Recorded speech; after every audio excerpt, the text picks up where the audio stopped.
जय श्री राम मित्रों, कैसे हैं आप?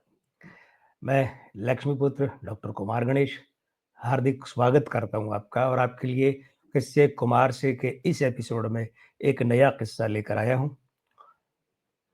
आशा है कि आपको पसंद आएगा।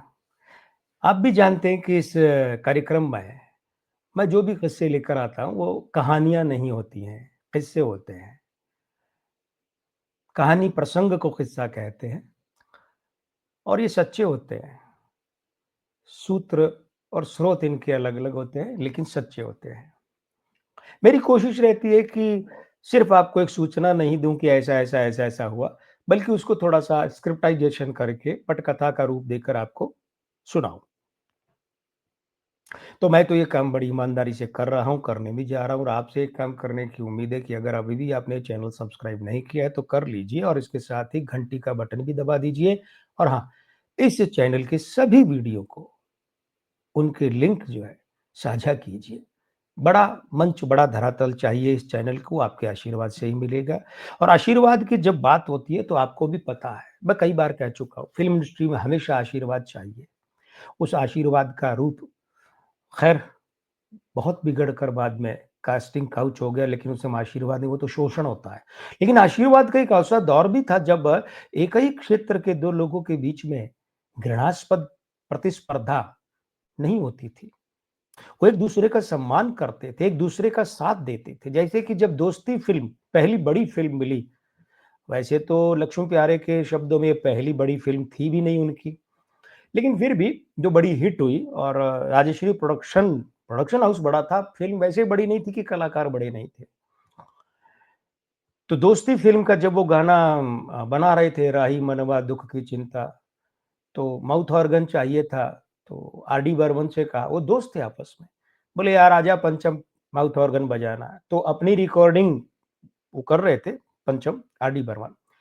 अपनी रिकॉर्डिंग की और फटाफट पहुँचे वहाँ। अब ध्यान रखिएगा इधर वो भी स्वतंत्र संगीतकार हैं आर डी बर्मन और इधर ये लक्ष्मी प्यारे भी स्वतंत्र संगीतकार लेकिन वो गए दोस्त के वहाँ और माउथ ऑर्गन बजा के आए। वो समय था साहब। लेकिन एक बार ऐसा हुआ कि उस दौर में नासिर हुसैन बहुत बड़ा नाम था और शशधर मुखर्जी, जो ओम प्रकाश जी वाला किस्सा याद है ना? वो जिसका वो जब कहा नजम नकवी ने कि बड़ा कुत्ते का बच्चा था, वो निर्माता कौन था? वो वाला वीडियो याद है क्या आपको? वो शशधर मुखर्जी, बड़े नाम हुआ करते थे। तो शशधर मुखर्जी के फेवरेट जो है संगीतकार वो हुआ करते थे शंकर जयकिशन। और नासिर हुसैन जो है और उनके जो शशधर मुखर्जी के फेवरेट कलाकार शम्मी कपूर बन गए। अब यहाँ नासिर हुसैन जो है वो भी उनके साथ काम कर चुके थे ओपी नैयर, वो भी बड़ा नाम था नासिर हुसैन, कोई छोटा नाम नहीं था, उनका बैनर बड़ा था साहब। तो एक बार क्या हुआ है कि नासिर हुसैन ने सोचा कि यार जब प्यार किसी से होता है तो बनाई थी। निर्माताओं की वो फ़िल्म खूब चली और उस फ़िल्म के थोड़े से अंतराल के बाद की बात है, दोनों दोस्त थे, शशधर मुखर्जी और नासिर हुसैन। नासिर हुसैन ने सोचा कि फ़िल्म बनाता हूँ देवानंद के साथ।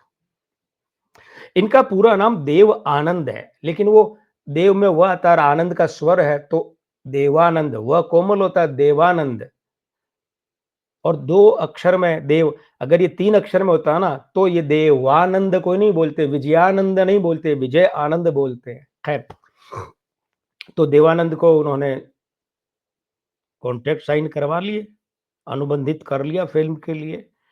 अब फिर क्या हुआ कि साधना जो अभिनेत्री है, जिन्होंने आर के नैयर से शादी की थी, आर के नैयर कौन? लव इन शिमला वाले डायरेक्टर, वो जिससे जॉय मुखर्जी और साधना ने पदार्पण किया था, डेब्यू किया था हिंदी सिनेमा में, वो आर के नैयर। तो आर के नैयर का अफेयर हो गया था साधना से और साधना से वे शादी करना चाहते थे, तो सगाई करने का अवसर था। तो सगाई की पार्टी में देवानंद ने कुछ ऐसा कह दिया था, वो चुभने वाली बात भी थी, नासिर हुसैन को लेकर, फ़िल्म को लेकर। तो देव आनंद साहब की वो बात चुभी नासिर हुसैन तो एक सूत्र ये कहता है नासिर हुसैन वाला सूत्र कि नासिर हुसैन ने देव आनंद साहब को फ़िल्म से निकाल दिया और देव आनंद जो है वो अपने जगह-जगह जब बोल रहे थे तो उन्होंने कहा कि मैंने नासिर की फ़िल्म छोड़ दी थी। लेकिन ये ध्यान दिए जाने वाली बात है कि वो छोड़ने के बाद भी उन लोगों के बीच में वो कटुता प्रायः नहीं होती थी कि एक-दूसरे का मुँह भी ना देखें। तो जैसे समाधि फ़िल्म के सेट पर हेमा मालिनी को बिकिनी पहनने के लिए मजबूर जब सुभाष घई बार-बार कर रहे थे, तो धर्मेंद्र ने झापड़ मार दिया सुभाष घई के। तो उसके बाद उन दोनों ने कभी काम नहीं किया था साथ में। खैर, तो हुआ ये कि अब साहब नासिर हुसैन को संकट ये है कि नया हीरो लें। नया हीरो ले तो उन्होंने शम्मी कपूर से संपर्क किया और बात करने कम करने के लिए राज़ी किया। शम्मी कपूर ने शर्त रखी कि जब देखिए मैं काम तो कर लूँगा, लेकिन मैं जो है वो पहले देव से बात करूँगा। देव भैया क्योंकि वो राज कपूर के दो देव भैया मुझे कह देंगे कि हाँ, तुम कर लो। अगर वो मुझे स्वीकृति देंगे तो ही मैं ये फ़िल्म करूँगा, नहीं तो मैं नहीं करूँगा। ऐसा नहीं कि लपक लूँ, अरे उन्होंने छोड़ा मैं ब ले लूँ इतने बड़े बैनर की फ़िल्म। तो नासिर साहब ने कहा ठीक है। शम्मी कपूर ने देव आनंद साहब से बात की, देव आनंद बोले, "हाँ, मैं नहीं कर रहा हूँ फ़िल्म, तुम कर लो। कर लो, अच्छी फ़िल्म है, चलेगी।" ये और कहा, "अच्छी फ़िल्म है, कर लो।" मतलब ये देखिए, ये नहीं कहा कि मैंने छोड़ दी है, बकवास फ़िल्म है, घटिया है, तुम मत करो, जैसे अमूमन लोग कर लेते हैं ना प्रतिस्पर्धा में आकर। तो उन्होंने ऐसा नहीं कहा, "बड़ी अच्छी फ़िल्म है, तुम कर लो।" शम्मी कपूर ने फ़िल्म साइन कर ली। अब शम्मी कपूर के प्रिय संगीतकार थे शंकर जयकिशन। तो शंकर जयकिशन को शम्मी कपूर इस फ़िल्म में लाना चाहते थे और नासिर हुसैन के ओपी नैयर कोई और फ़िल्म कर रहे थे। हुआ ये कि शंकर जयकिशन बोले कि साहब हम तो शशधर मुखर्जी की फ़िल्म कर रहे हैं, अब हम इसमें कैसे हों? तो उन्होंने मना कर दिया। अब संगीतकार कौन हो? क्योंकि नासिर हुसैन का सेटअप बहुत बड़ा था। हर फ़िल्म का ही बड़ा होता है उनका। बहारों के सपने फ़िल्म जो इसके ठीक साथ-साथ चल रही थी, थोड़ा-सा पास-पास में ही रिलीज़ हुई थी। वो राजेश खन्ना की पहली फ़िल्म राज थी और दूसरी कौन-सी थी? लेकिन बहारों के सपने में शशि कपूर थे। तो वो फ़िल्म बाद में ली गई। एक ही गाना भारत भूषण और शशि कपूर पर फ़िल्माया गया था, आपको याद होगा तुम बिन जाऊँ कहाँ। तो फिर नया संगीतकार खोजा गया। अच्छा एक बात और है, पहले ये फ़िल्म जो है, ये फ़िल्म नासिर हुसैन खुद डायरेक्ट करने वाले थे और बहारों के सपने विजय आनंद गोल्डी साहब डायरेक्ट करने वाले थे। लेकिन जब ये वाक़या हुआ कि देव साहब ने फ़िल्म छोड़ दी और शम्मी कपूर आए, तो उसके बाद क्या हुआ कि नासिर हुसैन ने कहा विजय आनंद से कि गोल्डी ये फ़िल्म तुम कर लो, तुम डायरेक्ट करो, मैं बहारों के सपने कर लूँगा। ये हुआ। संगीतकार की खोज शुरू हुई, तो बहुत बातें हुई। आखिरकार क्या है कि शम्मी कपूर जो है, वो जब शंकर जयकिशन से बात करने गए तो जयकिशन से मिले और जयकिशन से मिले, कहा यार कर लो रे फ़िल्म, तो उन्होंने बताया ये कारण है और इस वजह से हम नहीं कर सकते। लेकिन तुम्हें एक नाम सुझाता हूँ, बड़ा टैलेंटेड है लड़का। तो कौन है? बोले पंचम, पंचम कौन? बर्मन दा का बेटा। अच्छा वो पंचम। तब तक 2 फ़िल्में भूत बंगला और नकली नवाब। भूत बंगला महमूद की और नकली नवाब पता नहीं किसकी थी, लेकिन ये 2 फ़िल्में पंचम की आ चुकी थी। तो और उसमें भूत बंगला में एक गाना था, घर आजा घिराए बदरा, क्या प्यारा गाना था साहब। आओ ट्विस्ट करे भी था। तो अब हुआ क्या कि वो शम्मी कपूर का दिल नहीं माना। वो शंकर जयकिशन का जादू साहब मामूली बात थोड़ी है जगाना और उनकी जगह कोई ले ले। तो जय किशन बोले, "अरे भाई मेरे कहने से सुनो बात को और ले लो उसे, वो लड़का बहुत प्यारा संगीत देता है, हमारी कमी महसूस नहीं होगी।" शम्मी कपूर दिल पर पत्थर रख कर आए, नासिर साहब से बात की, दोनों ने कहा चलो पंचम को बुलाते हैं। एक बार पंचम शाम के समय बुलाया गया, अंधेरा हो रहा था, पंचम से कहा धुनें सुनाओ, गाने सुनाओ। अब वो मजरू सुल्तानपुरी उस फ़िल्म के गीतकार थे और मजरू जो है सचिन दा के साथ खूब काम किए, तो पंचम मजरू को कहते थे चाचा, अंकल। तो उन्होंने ही कह दिया बेटा पूरे कॉन्फिडेंस से सुनाना गाने।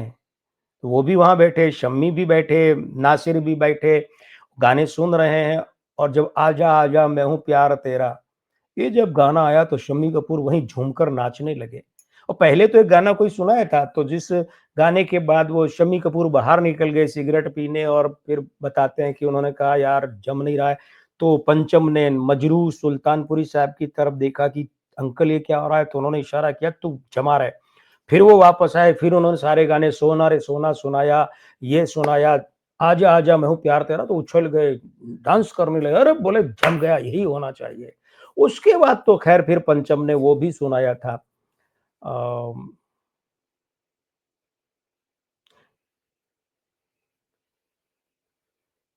जाने मन जाने जा, तुमने मुझे देखा होकर मेहरबान, ये गाना जो होटल में स्टेज पर शम्मी कपूर गाते हैं ना, याद करने में थोड़ा 2 सेकंड इसलिए लग गए। ये गाना, सारे गाने, अंतिम बात, फ़िल्म बन गई। फ़िल्म थी तीसरी मंजिल, प्रेमनाथ साहब विलेन के रूप में थे। फ़िल्म सुपर डुपर हिट हुई और ये फ़िल्म उस साल की 1966 की सबसे बड़ी कमाई करने वाली फ़िल्म थी। उसके बाद तो साहब पंचम का यानी आर डी बर्मन का और नासिर हुसैन का ऐसा साथ चला कि जबरदस्त फिल्म तक चलता रहा। फिर तो हम किसी से कम नहीं, वो भी दी और यादों की बारात भी दी, बहुत दी। फिर तो नासिर हुसैन जब निर्देशन नहीं करते थे तो भी दी। लेकिन नासिर हुसैन के प्रोडक्शन के साथ जब कयामत से कयामत तक की बात आई, तब तक पंचम का सितारा ढलने लगा था। तो तीसरी मंजिल फ़िल्म जय किशन जी के कहने से पंचम को यानी आर डी बर्मन साहब को मिली। ध्यान दीजिएगा, वो ये भी सोच सकते थे, अरे यार मैं संगीतकार हूँ, मैं ही दूसरे को संगीतकार के रूप में सिफ़ारिश कर रहा हूँ, कल को वो चल गया तो हमें कौन लेगा? हमारा एक कॉम्पिटिटर पैदा, ऐसा कुछ नहीं हुआ।